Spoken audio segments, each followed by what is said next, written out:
So hello friends, welcome to the video. कैसे हो सभी दोस्तों। पिछली वीडियो में हम लोगों ने पढ़ा था संविधान के बारे में। थोड़ा बहुत हम लोगों ने जाना था कि संविधान क्या होता है, कैसे होता है ना। शासन के बारे में पढ़ा था हम लोगों ने, और शासन के प्रकार के बारे में पढ़ा था कि कितने प्रकार के शासन होते हैं, है ना। जैसे लोकतंत्र, राजतंत्र, गणतंत्र, साम्यवाद और डिक्टेटर। तो इन सभी चीजों के बारे में हम लोगों ने पढ़ा था। अगर आपने उस वीडियो को अभी तक नहीं देखा है तो जाके देख लीजिए, आपको डिस्क्रिप्शन में उसका लिंक देखने को मिल जाएगा। दोस्तों आज हम लोग पढ़ने वाले हैं संविधान का वर्गीकरण। संविधान का दोस्तों हम लोग कितने तरीके से वर्गीकरण कर सकते हैं, उसको बांट सकते हैं, है ना। चलिए देखते हैं। सबसे पहला है संशोधन के आधार पर। दोस्तों संशोधन जो वर्ड है ना, इसका मतलब आप समझ लो कि सुधार, है ना। जैसे कि अगर हम लोग कोई भी चीज बनाते हैं, कोई भी नियम बनाते हैं, तो उसमें कुछ ना कुछ कमी रह जाती है, और दिन पर दिन क्या होता है कि समय के बदलने के साथ उसमें संशोधन की और उसमें सुधार की जरूरत पड़ती है। तो हम लोग क्या करते हैं, संविधान भी एक ऐसा ही नियम और कानूनों का क्या है, एक संकलन है। और उसमें क्या होता है, सुधार करने के लिए हम लोग क्या करते हैं, संशोधन करते हैं। तो सुधार का ही दूसरा नाम है संशोधन। ठीक है, संशोधन नाम देख के डर मत जाइएगा, संशोधन का मतलब सुधार होता है। ठीक है, देखिए दोस्तों, हमारा जो संविधान है ना, कठोर भी है और लचीला भी है। अब देखिए इस बात को समझते हैं कि आखिर ऐसे वर्ड का प्रयोग क्यों किया गया है। देखिए, मान लीजिए कि एक लोहा है, ठीक है। तो इसको अगर हमको मोड़ना होगा तो बहुत मेहनत करना पड़ेगा, क्योंकि ये बहुत कठोर होता है कि नहीं। वहीं लचीला को समझ लीजिए कि कोई एक रबर है। जैसे मान लीजिए कि ये कोई रबर है, इसको मोड़ने में कितना आसान है, ऐसे मोड़ दिए। अब इस बात को समझिए। देखिए दोस्तों, ये अगर समझ लिए ना तो समझ लो कि सब आराम से समझ लोगे। देखिए, हमारा संविधान में बिल्कुल ऐसा ही काम करता है। हमारे संविधान में कुछ ऐसे प्रोसेस हैं, ऐसे नियम है, ऐसे कानून है ना, जिनको बदला नहीं जा सकता है, जो बदलने में बहुत मुश्किल है ना। समझ लो कि ना के बराबर असंभव है बदलना। तो वैसे नियम और कानून को कठोर पे रखा गया है। वैसे नियम और कानूनों को क्या किया है, कठोर में रखा गया है। उसको बदलना क्योंकि मुश्किल और नामुमकिन है। जैसे देखिए, जैसे हमारा आता है कुछ right to information, right to speak, बोलने की आजादी, सूचना प्राप्त करने की आजादी, राइट टू सर्वाइव, जीवन जीने का अधिकार, है ना। कहीं भी आने जाने का अधिकार, कहीं भी बस जाने का अधिकार, या भी कोई बिजनेस करने का अधिकार। मान लो हमको लाल किला देखने का मन किया, मैं बिहार में रहता हूँ, मैं जाना चाहता हूँ दिल्ली में लाल किला देखने। तो क्या आपको लगता है कि बिहार बिहार के लोग वहां पे गए तो दिल्ली के लोग कहेंगे भाई आप बिहार के हो, चलो यहाँ से निकल जाओ? ऐसा कभी हो नहीं सकता है। तो ये सारी चीजें है ना, ये सभी संविधान में वर्णित की गई है कि किसी भी आदमी को कहीं भी जाने का अधिकार है, कहीं भी बस जाने का अधिकार है, कहीं भी मैं जाकर रह सकता हूँ, मुझे कोई रोक टोक नहीं कर सकता, और मैं कोई भी बिजनेस भी कर सकता हूँ। ये सारी चीजें है ना, ये सब संविधान में लिखा हुआ है, और इसको कोई बदल नहीं सकता है ना। तो जब बदल नहीं सकता है तो वो क्या है, कठोर माना गया है इसको। दोस्तों इसमें बहुत सारे फैक्ट्स हैं, इतने सारे फैक्ट्स हैं कि एग्जाम में सारे के सारे आ जाते हैं, समझे। जैसे एग्जाम में आता है आपका ये कि हमारा संविधान कैसा है, कठोर, लचीला, कठोर और लचीला, और इनमें से कोई नहीं। तो दोस्तों हमारा संविधान कठोर भी है और लचीला भी है। देखिए, कुछ कुछ ऐसे संविधान में संशोधन होते हैं ना जो बहुत ही आसानी से हो जाते हैं, उसमें कोई ज्यादा खास प्रक्रिया की जरूरत नहीं पड़ती है, तो उसको हम लचीला कहते हैं। दूसरे नंबर पे आता है उत्पत्ति के आधार पे। उत्पत्ति, देखिए हम लोगों का जो संविधान है ना, बहुत वृहद संविधान कहा जाता है। दुनिया में सबसे बड़ा जो संविधान है वो हम लोगों का संविधान है। और कहीं कहीं ऐसा संविधान है ना जो लिखा ही नहीं गया है, जैसे यूनाइटेड किंगडम, इंग्लैंड का संविधान, है ना। तो उन लोगों का क्या हुआ है, विकसित हुआ है। उन लोगों में पढ़े लिखे लोग शुरू से ही थे, तो उन लोग जानते थे कि हाँ ऐसा होता है, रोड पे उन लोगों के दिमाग में है पहले से ही है। तो क्या है, उन लोगों का लिखित संविधान नहीं है। हम लोगों का क्या है, निर्मित है, यानी कि बनाया गया है। समझ गया। हम लोगों का क्या है, निर्माण किया हुआ है, लिखा हुआ है कि नहीं। उन लोगों का कोई निर्माण किया हुआ नहीं है। किनका, यूनाइटेड किंगडम वाले का। यूनाइटेड किंगडम यूके, यानी कि लंदन, है ना। तीसरा नंबर पे आता है संकलन के आधार पे। हम लोगों का क्या है, लिखित संविधान सेम है, लेकिन वर्ड में अंतर है। दोस्तों ये सब वर्ड समझ लीजिए, क्योंकि एग्जाम में ऐसे ही वर्ड लाके आप लोगों को फंसाता है। निर्मित, क्वेश्चन आएगा कि कौन सा संविधान, किस देश का संविधान विकसित है, ठीक है, उसमें लगेगा भारत, चीन, फ्रांस और यूके, ऐसे कुछ। तो आपको समझना होगा कि ये क्या कहना चाहता है। वैसे ही संकलन के आधार पे, भारत में क्या है, लिखित संविधान है, अलिखित संविधान यूनाइटेड किंगडम लिखा हुआ नहीं है, और विकसित भी है। इस चीजों को आप समझिए दोस्तों, क्योंकि एग्जाम में ऐसे ही क्वेश्चन आते हैं, ऐसा वर्ड जानबूझ के ऑप्शन में डालते हैं जिससे कि समझ में ही नहीं आए। चलिए आगे देखते हैं। संघ के आधार पे, ठीक है। पहला है एकात्मक, संघात्मक और अर्ध संघात्मक। एकात्मक क्या होता है? देखिए, एकात्मक का मतलब होता है ना कि कोई भी देश का एक ही सरकार है। जैसे कि आप समझ लो कि राजा, पहले जो राजतंत्र होता था वो हो गया, या कम्युनिस्ट हो गया, ठीक है। तो ये सभी क्या है? एकात्मक वाले हैं। एकात्मक आपको समझ में आ रहा है ना? एकात्मक, एकात्मक यानी कि एक से मतलब है कोई एक ही सरकार होगा, है ना। हम लोगों के यहाँ क्या है भाई? हम लोगों के यहाँ एक केंद्र सरकार है, एक राज्य सरकार है कि नहीं? तो हम लोगों के यहाँ क्या होता है, दो हो जाता है, एक केंद्र और एक राज्य। तो जब जहां पे दो हो जाता है ना, वहां पे हम लोग कहते हैं संघात्मक। एकात्मक यानी कि जहां पे एक सरकार है, और संघात्मक यानी कि जहां संघ की सरकार हो, हम लोग साथ मिलकर चलेंगे, संघ में चलेंगे, है ना। तो संघात्मक मतलब क्या हो गया? जैसे कि हमारा यूनाइटेड स्टेट हो गया, जैसे एक केंद्र में भी हो गया और एक राज्य में भी हो गया सरकार, तो यूनाइटेड स्टेट हो गया इसका। अब देखिए, संघात्मक सरकार क्या होते हैं, इसको थोड़ा सा ध्यान से समझते हैं। जैसे देखिए, यूनाइटेड स्टेट की बात करें तो उसमें एक केंद्र में सरकार है और बाकी सभी राज्य की सरकार है। तो राज्य को ही लोग देश मान लिए हैं, है ना। राज्य को ही लोग क्या कर लिए हैं, देश मान लिए हैं, और सब लोग अपने मन के मालिक हैं। तो वो लोग अपने संघ से चलते हैं। उन लोगों का क्या है, फेडरेशन है, फेडरल कहते हैं उन लोगों को। और जो हमारा भारत है वो है अर्ध संघात्मक। भारत कहता है कि भाई ना हम एकात्मक रखेंगे और ना ही संघात्मक रखेंगे, तो भाई हम लोग क्या रखेंगे, हम लोग अर्ध संघात्मक। अब अर्ध संघात्मक में होता क्या है दोस्तों, देखिए, अर्ध संघात्मक में ना थोड़ा सा एकात्मक भी आ गया और थोड़ा सा संघात्मक भी आ गया। कैसे? अब इस बात को देखिए, समझते हैं। हम लोगों का भारत है ना, भारत में क्या होता है, केंद्र है, ठीक है, केंद्र में एक सरकार बैठी है और बाकी सभी क्या है, राज्य में सरकार है। तो इस तरीके से तो ये क्या हो गया, एक संघात्मक हो गया, संघ से चल रहा है ना। बिल्कुल सही है। लेकिन इसमें एक और बात है कि देखिए, जहां आपका आपातकाल लगता है, जहां आपातकाल लगता है तो हम लोग क्या कहते हैं कि राष्ट्रपति शासन हो गया। तो राष्ट्रपति शासन का मतलब क्या, कि भाई अब आप लोगों का काम खत्म, आप लोग चैन से बैठिए घर पे, बाकी का काम कौन संभालेगा, केंद्र संभालेगा। तो ऐसे टाइम में क्या होता है ना कि केंद्र शासन करता है। तो उसमें क्या हो गया, एकात्मक, यानी कि एकात्मक का भी रूप है और संघात्मक का भी रूप है। एकात्मक और संघात्मक दोनों हो गया, तो क्या हो गया, अर्ध संघात्मक। तो हमारा भारत क्या है, हमारा भारत क्या है, अर्ध संघात्मक है।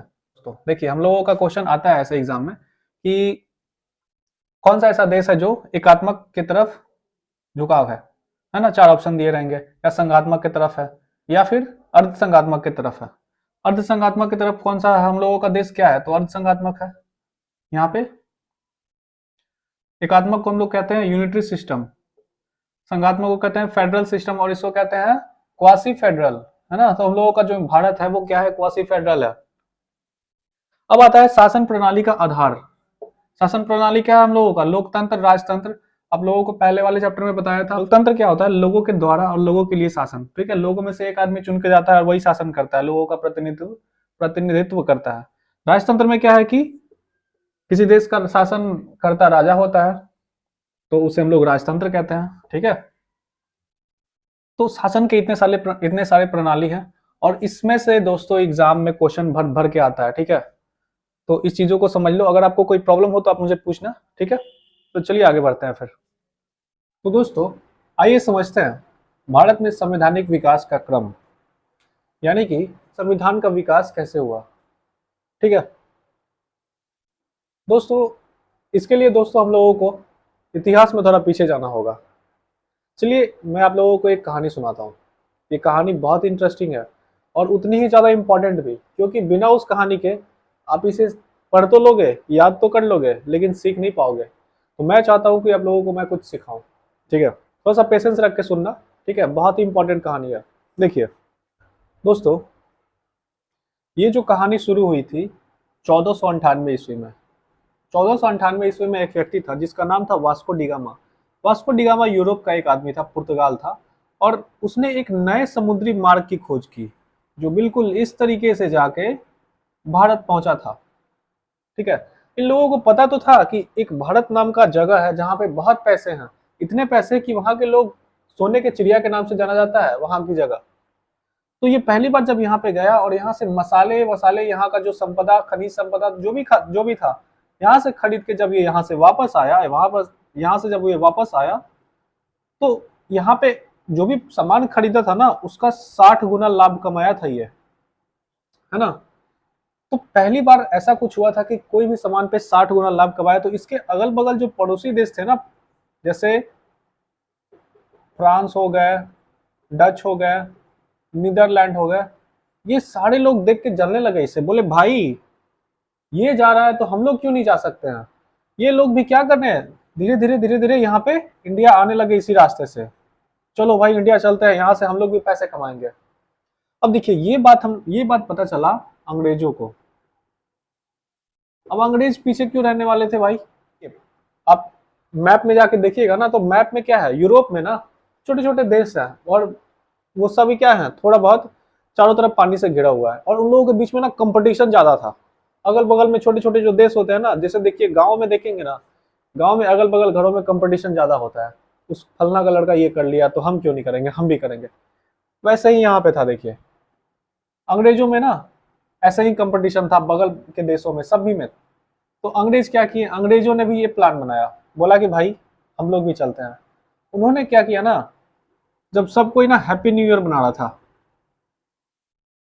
हैप्पी न्यू ईयर बना रहा था, जब 1600 ईस्वी का नया साल आने वाला था, तो 1599 के दिसंबर में ये लोग क्या किए, गए, ठीक है, वहां की तत्कालीन रानी, वहां पे पहले राजा रानी का शासन चल रहा था ना, राजतंत्र था, वहां की रानी एलिजाबेथ से भारत जाने की बात की और अपनी एक कंपनी बनाई, जिनका नाम था द मर्चेंट एडवेंचर।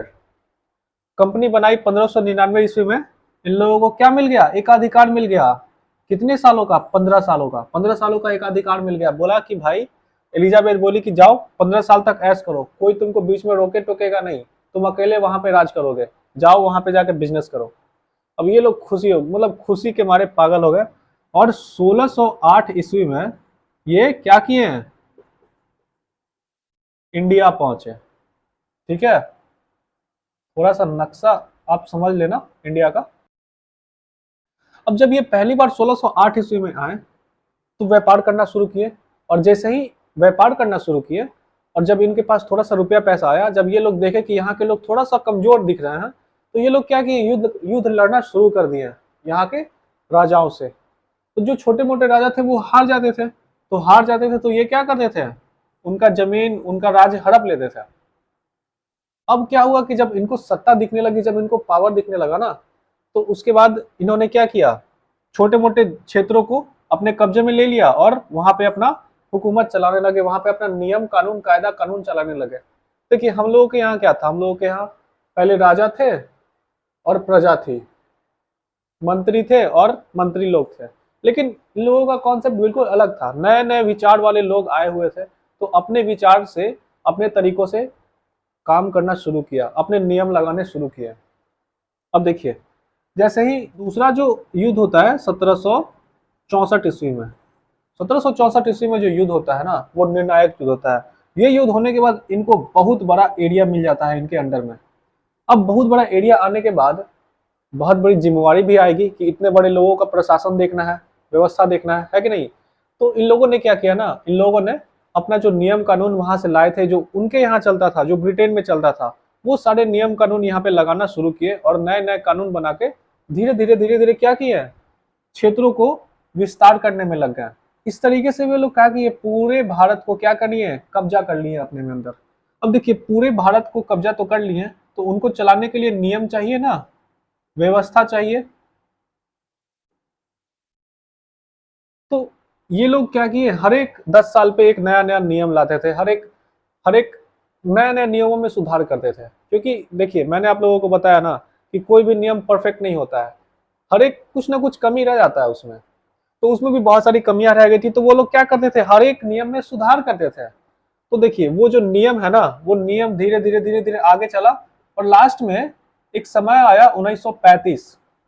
ठीक है, 1935 तक नियम आया। उसके बाद वही नियम क्या हुआ, वही नियम यहाँ के लोग भी धीरे धीरे सीखने लगे। अब आप पे कोई राज कर रहा है तो आप लोग देखोगे ना कि हाँ किस तरीके से, किस नियम कानून से मेरे पे वो काम कर रहा है, राज कर रहा है, तो यहाँ के लोग भी उसको सीखने लगे।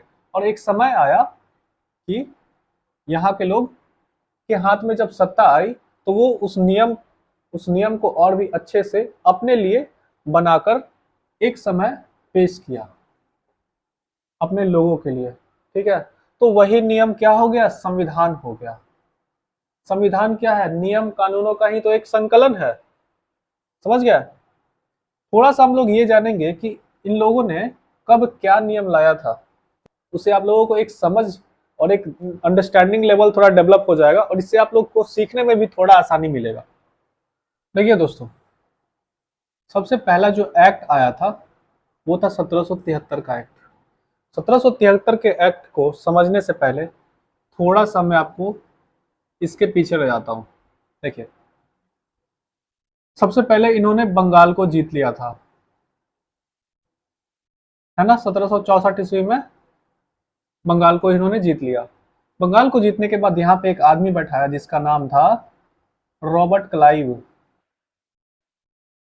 रॉबर्ट क्लाइव एक ऐसा आदमी था जिसको कहते थे कि स्वर्ग से उतरा हुआ सेनापति है। ऐसा इसलिए कहा जाता था क्योंकि ये कभी कोई मैच हारता ही नहीं था। मतलब मैच नहीं कहेंगे, कहेंगे कि कभी कोई युद्ध नहीं हारा था, है ना।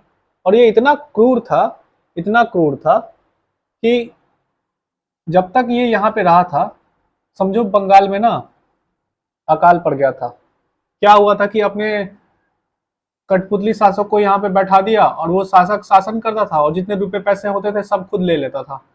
तो ये वहां के लोगों को क्या देता, कुछ नहीं। वहां पे एक बार अकाल पड़ा और वहां के लोग भूखे मरने लगे। तो इतने लोग मरे, इतने लोग मरे ना कि वहां की आबादी कम हो गई, ठीक है। तो ये वहां का क्या था, वहां का गवर्नर था दोस्तों, ये वहां का गवर्नर था। तो रॉबर्ट क्लाइव जब वहां से निकलता है ना, 1773 में एक एक्ट आता है, ठीक है। कहते भाई तुम वहां से निकलो, अब तुमने बहुत उधम मचा ली यहाँ से, ठीक है। यहाँ तक कि इससे कारनामे वहां के पेपर में छप गए थे यूनाइटेड किंगडम के, कि यहाँ पे क्या चल रहा है, यहाँ के लोगों ने वहां पे क्या तबाही मचा रखी है। 1773 में क्या हुआ कि रेगुलेटिंग एक्ट आया, और जो बंगाल के जो गवर्नर थे ना, बंगाल के जो गवर्नर थे उनको प्रमोशन करके बंगाल का गवर्नर जनरल बना दिया। देखिए, एक नया टाइटल आ गया यहाँ पे, जनरल, गवर्नर जनरल बना दिया गया। और उनको शक्ति भी दी गई। क्या शक्ति दी गई, मद्रास और बंबई, ठीक है, उनके अधीन कर दिया गया। यानी कि पहले वो बंगाल के स्वामी थे, लेकिन उनको मद्रास और बंबई, मद्रास और बंबई क्या कर दिया गया, उनके अधीन कर दिया गया। यहाँ पे एक बैठा आदमी, ठीक है, इसको भी कंट्रोल करेगा और इसको भी कंट्रोल करेगा। यानी कि क्या हुआ, शक्तियों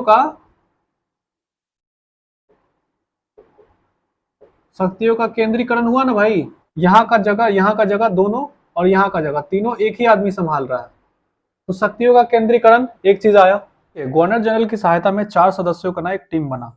जैसे देखिए, आज के संसदीय प्रणाली में क्या है, मेन मंत्री होते हैं जो प्रधानमंत्री होते हैं और उनकी एक टीम होती है।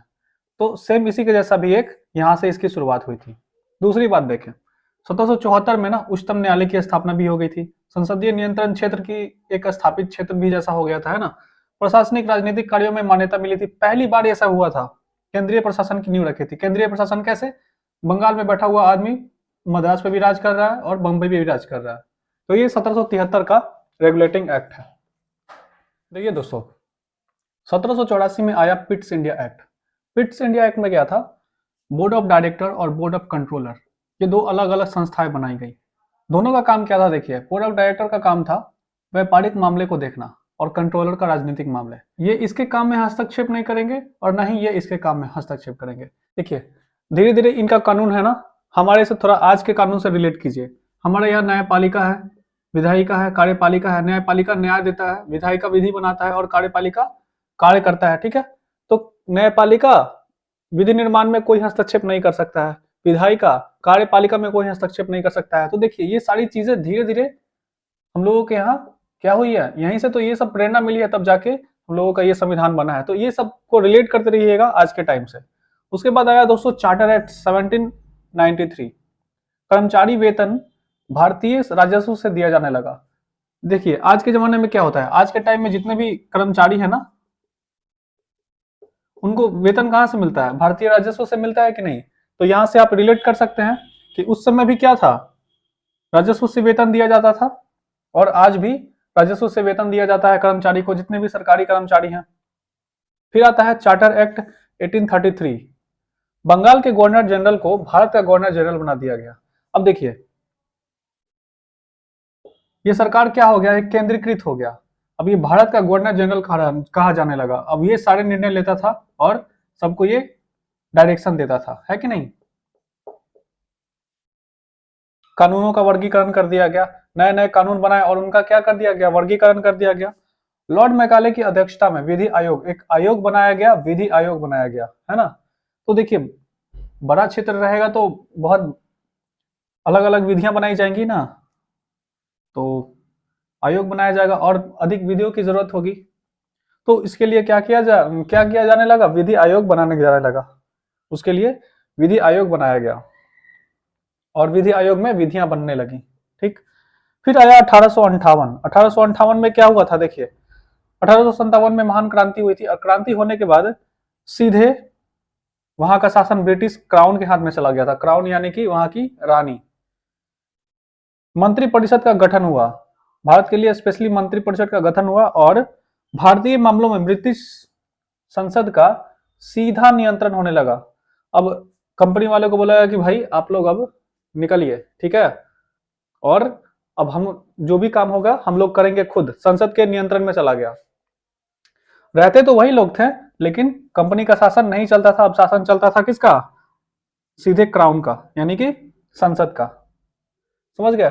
तो संसद का पहली बार ऐसा आया कि संसद से सीधे चलने लगा। तो ये सभी चीजें देखिए दोस्तों, ये सभी चीजें धीरे धीरे ना स्टेप बाय स्टेप करके हम लोगों के यहाँ पे आ गई है। और वो सभी, अब देखिए पहले क्या था कि अंग्रेज आए तो संसद आया, न्यायपालिका आई, है ना, विधायिका आई, तो बहुत सारे अपने साथ लेकर आए कानून और बहुत सारे नए नए नियम लेके आए। तो वो सभी आज हम लोग यूज करते हैं।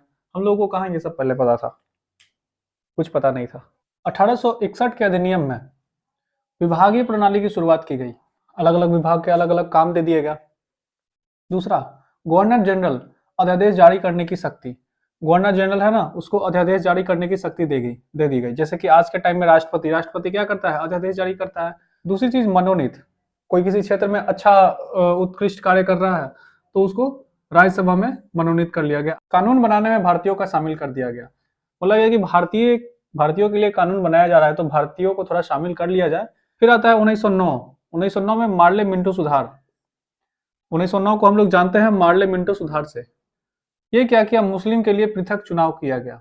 तो देखिए बहुत सारी ऐसी चीजें थी जिसको ली गई और बहुत सारी ऐसी चीजें थी जिसको नहीं ली गई। जैसे कि देखिए ये है, ये नहीं लिया गया तो वो ये बेकार है भाई, इसे क्या होता है, बंटवारा होता है। तो हमको ये चीज पसंद नहीं था और संविधान में ये नहीं लिया गया। तो जरूरी नहीं है सब चीज लेना, जो अच्छा लगे उसी को क्या किया गया, संविधान में उठाया गया। 1919 में आता है मॉन्टेग्यू चैम्सफोर्ड सुधार। देखिए ये बहुत इंपॉर्टेंट है। केंद्र में द्विसदनात्मक विधायिका, जैसे आज के टाइम में ना लोकसभा राज्यसभा है ना, वैसे ही राज्य परिषद और केंद्र विधानसभा का निर्माण किया गया। प्रांतों में द्वैध शासन की शुरुआत की गई। द्वैध शासन क्या होता है, जब किसी क्षेत्र में ना दो अलग अलग लोग क्या करते हैं, शासन करते हैं, तो उसे द्वैध शासन कहते हैं। जो प्रांतों में दो अलग अलग लोग शासन करते हैं तो उसको द्वैध शासन कहते हैं, है ना। तो सबसे पहले प्रांतों में द्वैध शासन की शुरुआत हो गई थी कब, 1919 में, जिसको कहते हैं मॉन्टेग्यू चैम्सफोर्ड सुधार। केंद्र और राज्य बजट अलग कर दिए गए। समझ गए। तो आज भी क्या होता है, हम लोग रिलेट करेंगे, केंद्र का अलग बजट होता है, राज्यों का अलग बजट होता है कि नहीं। महिलाओं को वोट देने का अधिकार दिया गया सबसे पहले क्या होता था ना, महिलाओं को कुछ समझता ही नहीं था लोग, इसका क्या काम है भाई, ये वोट देके क्या करेंगे, इनको कुछ पता होता है कि नहीं। पहली बार 1919 में महिलाओं को वोट देने का अधिकार दिया गया। अब आता है हमारा 1935, 1935 बहुत ही इम्पोर्टेंट है, इसलिए क्योंकि हमारा जो संविधान है ना, संविधान का 1935 वाला जो नियम कानून है, बहुत सारे इसमें से लिए गए हैं। ठीक है, देखिए इसमें 321 अनुच्छेद और 10 अनुसूचियां थी। संसद की सर्वोच्चता थी, है ना, सबसे ऊपर ही संसद, सबसे ऊपर संसद है, ठीक, उसके ऊपर कोई नहीं। रिजर्व बैंक की स्थापना 1935 के अधिनियम में दोस्तों रिजर्व बैंक की स्थापना हुई। बर्मा को भारत से अलग कर दिया गया। पहले भारत क्या था, बहुत बड़ा क्षेत्र था, उसमें बर्मा आ जाता था, पाकिस्तान, अफगानिस्तान, ये सारे आ जाते थे। फिर क्या हुआ कि बर्मा को भारत से अलग कर दिया गया। म्यांमार को ही पहले बर्मा कहते थे। प्रांत समवर्ती सूची, देखिए उस समय समवर्ती सूची का क्या हुआ, स्थापना हुआ। देखिए समवर्ती सूची क्या है, समवर्ती सूची केंद्र राज्य समवर्ती सूची, केंद्र राज्य समवर्ती सूची क्या होता है, देखिए कुछ कुछ ऐसे नियम होते हैं ना जो केंद्र बना सकता है, कुछ कुछ ऐसे नियम होते हैं जो राज्य बना सकता है, और कुछ ऐसे नियम होते हैं जिसमें केंद्र और राज्य दोनों बना सकता है। ऐसे नियमों को जिसमें केंद्र और राज्य दोनों बना सकते हैं उसको कहते हैं समवर्ती सूची। तो प्रांत समवर्ती सूची की स्थापना हुई। अखिल भारतीय संघ की स्थापना हुई और यूपीएससी की स्थापना। आप लोग जो यूपीएससी का एग्जाम देते हो वो यूपीएससी भारत का थोड़ी ना है, वो तो आया था कहाँ से, 1935 के अधिनियम से लिया गया है। आप समझ रहे हो ना।